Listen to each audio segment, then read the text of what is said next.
Okay, this is part 2 of the 3-inch custom dredge from the last video. Okay, let's start up top. I got a nice long damper mat there. That's to help keep that gold and stuff down on top of that screen.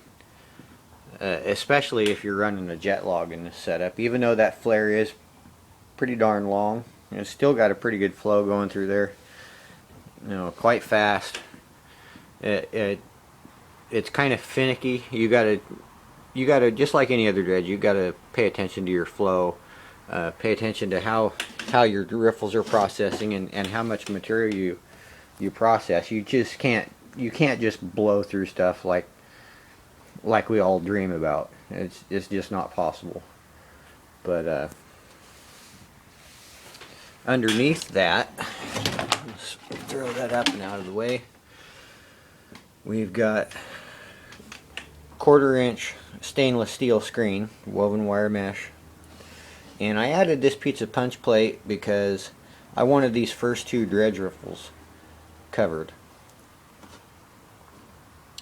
And a note on those riffles there, those are actually the Keen dredge riffles that they sell you for an A52 sluice box. So if you want to convert your A52 sluice box to a 2.5-inch, 2 or 2.5-inch dredge, that's what you would buy. They're like $40, or at least they were. I'm not sure, when I bought them a few years ago. They work fine. The lower half of the box, oh, by the way, I'm not using expanded underneath that at all, because this section up here, I don't want any kind of water getting underneath these riffles. They're not latched down right now, so if you see daylight, don't panic. I don't want any water passing down below those riffles. I want it over. Now down here in this section, a little different matter, because these are your standard Keen A52 sluice riffles. And the only reason I put the expanded on there, well, 2 reasons really. This miner's moss tends to pack up and swell with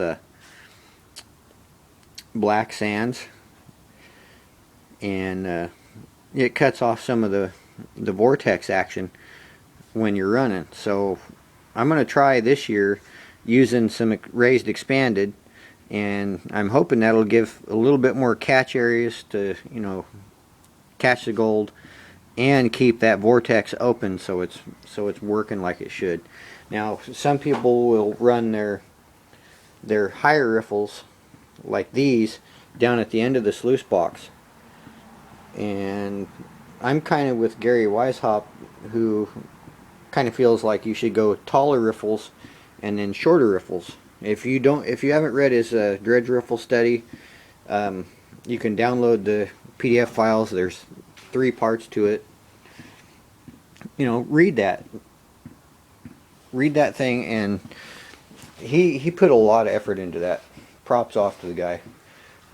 Part of this is based on that.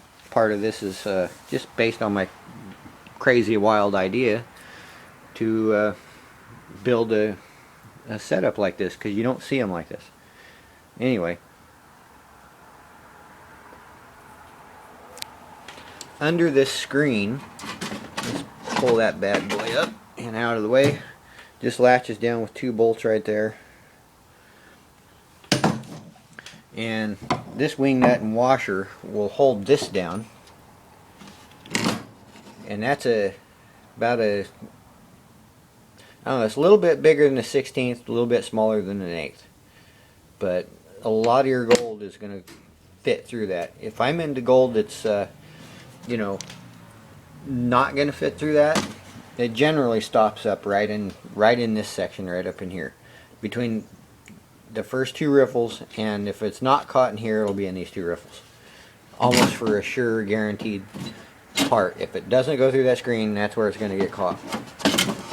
That just lifts up out of the way, and underneath that we've got, oh, what do they call that? Vortex mat. which is really just a belt that that's used in lumber yards and, you know, conveyor belts. Same damn stuff though. That was free.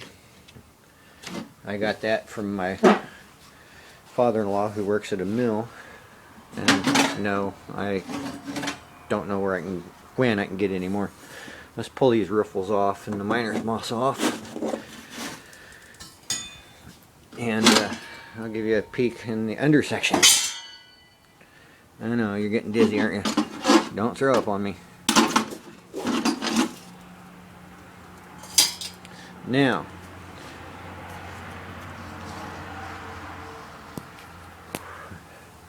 high finger. Anyway,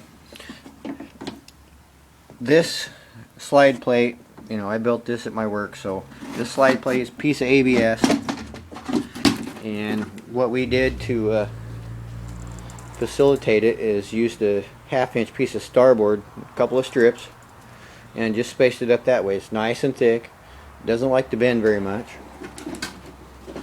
and you know, if you're not dredging in Arctic conditions, it works great.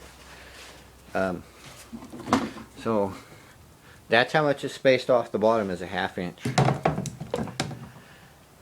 Now 18 inches of screening area for about the 16th screen, from the flare down to where the lip of this is, and then it goes into a 1/2 inch raised expanded over a green Keen carpet that come out of the sluice box.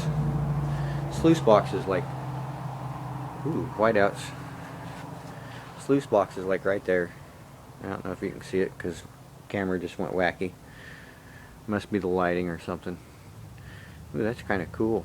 Trippy. There's a cat somewhere over there. There's another one. That's creepy. Shiny. Woo. The lower half of the section, you got 1/4 inch raised expanded, and I'm trying something new. Hi, cat. Don't. I'm going to use this stuff. It's a low V, kind of like what you find in the top of your sluice boxes when you buy them, if you buy them from Keen. Let's see, get the detail in there. But I'm going to try that and see how that works.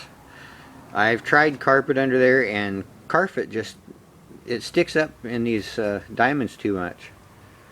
I mean, it still works, but not as effective as if you have some open pockets where that gold can drop, if it's getting down that far. I've never found more than one piece of fly speck down in that lower section. Most of it's up in the top 4 rows, and yeah, that vortex mat is new this year.